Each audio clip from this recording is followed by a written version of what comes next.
महाविद्यालय रोहट, विषय इतिहास। हम अपने पुराने लेसन की कड़ी में आर्य समाज की उपलब्धियां या हिंदू पुनरुत्थान में उसका योगदान के बारे में देख रहे थे। तो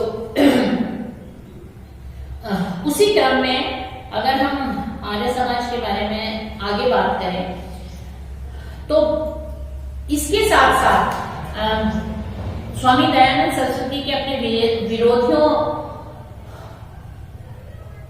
को समझाकर हिंदू धर्म के उज्जवल पक्ष को दिखाकर हिंदुओं में एक नवजीवन का संचार किया था।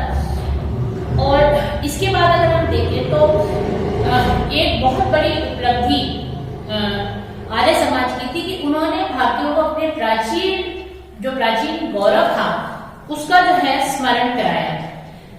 बैक टू वेदास और या वेदों की ओर लौटो, ये जो उनका नारा था, क्योंकि उस समय तक क्रिश्चियनिटी भारत में थी, जो वेस्टर्न स्कॉलर्स थे या पाश्चात्य जो बुद्धिवाद था वो भारतीयों पर हावी हो रहा था और नेचुरल है कि भारतीय जो है उसकी तरफ आकर्षित होने लग गए थे, क्योंकि उस समय तक हिंदू समाज के अंदर जो बुराइयां व्याप्त हो गई थी मात्र वो ही एक हिंदू धर्म का रिप्रेजेंटेशन हो गई थी। तो दयानंद सरस्वती ने जो है वो ये किया कि हिंदू को किसी और के सामने हाथ फैलाने की आवश्यकता नहीं है। अगर हम अंदर देखें, अपने अंदर हमारे प्राचीन जो संस्कृति है, सभ्यता है, धर्म है, उसके उज्जवल पक्ष को अगर हम उजागर करते हैं तो हम जो है वो विदेशों के आक्रमण को जो है वो निरुत्तर करने में सफल होंगे।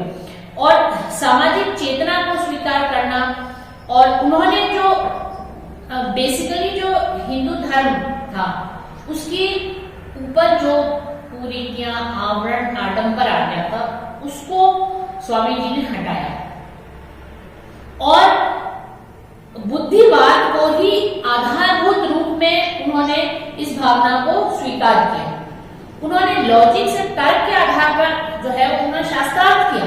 तर्क के आधार पर उन्होंने ये नहीं कहा कि चूंकि ये इसमें है तो आप इसको स्वीकार करो। उन्होंने जो है शास्त्रार्थ किया, तर्क के आधार पर जो है वो ये साबित किया कि ये चीज जो है वो लॉजिकल है या हिंदू धर्म में है। तो इससे जो है जो विरक्ति का भाव लोगों में हो गया था उसका निराकरण किया और हिंदुओं के अंदर जो है वो जो प्राचीन जो स्वाभिमान था, जैसे कि मैंने पहले भी कहा था कि राजनीतिक बेड़ियों से ज्यादा मानसिक बेड़ियों को तोड़ना जो है वो अधिक कठिन है और दयानंद सरस्वती ने यही काम किया। हिंदुओं की जो मानसिक बेड़ियां हो गई थी, जो उनके अंदर कमतर की भावना विकसित हो गई थी इतनी सदियों से, उसको हटाकर और दयानंद सरस्वती ने उनको जो है वो मुक्त कराया। वो राजनीतिक उससे पहला जो है वो कदम। फिर एक और उपलब्धि हम देखें आर्य समाज की, तो उन्होंने हिंदू समाज को विकसित होने से बचाया। जब ये स्वामी जी ने कार्यक्रम चलाया तो परिस्थितियां बहुत प्रतिकूल थी और प्रशासकीय असहयोग तो था ही नेचुरल। जब वो इस्लाम से लड़ रहे हैं, विदेशों से लड़ रहे हैं, भारत में ब्रिटिश सरकार से लड़ रहे हैं, तो नेचुरल की परिस्थितियां उनकी सारी प्रतिकूल थी। लेकिन इसके बाद में भी उनको ये पता था कि शिक्षा इसमें बहुत महत्वपूर्ण है, तो उन्होंने शैक्षणिक क्षेत्र में डीएवी स्कूल खोला, कॉलेजों की स्थापना की और वहां पर जो है वो उन्होंने युवकों को हिंदू धर्म के ज्ञान, देशभक्ति, उदारता की भावना, ये सब जो है उन्होंने उसमें विकसित की। तो आर्य समाज ने तत्कालीन राजनीतिक गतिविधियों में भाग नहीं लिया, लेकिन उन्होंने भारतीयों के अंदर चरित्र निर्माण कराया, आत्मविश्वास की भावना भरी और देश के उत्थान के लिए जो है वो उनको प्रेरित किया। ये एक बहुत बड़ा जो है वो उनका कंट्रीब्यूशन था। और टाइम्स में अक्सर कई लेख लिखे और इन्होंने जो है इसमें इसको राजनीतिक संस्था बनाने की कोशिश की, लेकिन जो कि पूर्ण रूप से असत्य था। इन्होंने आर्य समाज ने हिंदू धर्म के अंदर राष्ट्रीयता, आत्मसम्मान और आत्मनिर्भरता की भावना जागृत करने की कोशिश की और इनका मुख्य क्षेत्र जो है वो धार्मिक और सामाजिक था। अब ये अलग बात है कि धार्मिक और सामाजिक उत्थान के साथ राजनीतिक उत्थान उसकी कॉलोनी है, नेचुरल उसका आउटकम है, वो अलग बात है। लेकिन आर्य समाज का जो मूल क्षेत्र था सुधार का, वो धार्मिक और सामाजिक था और इसी कारण से जो है वो उन्होंने जो भी थी छुआछूत या जो परिवर्तन, धर्म परिवर्तन था, उसका जो है उन्होंने विरोध किया।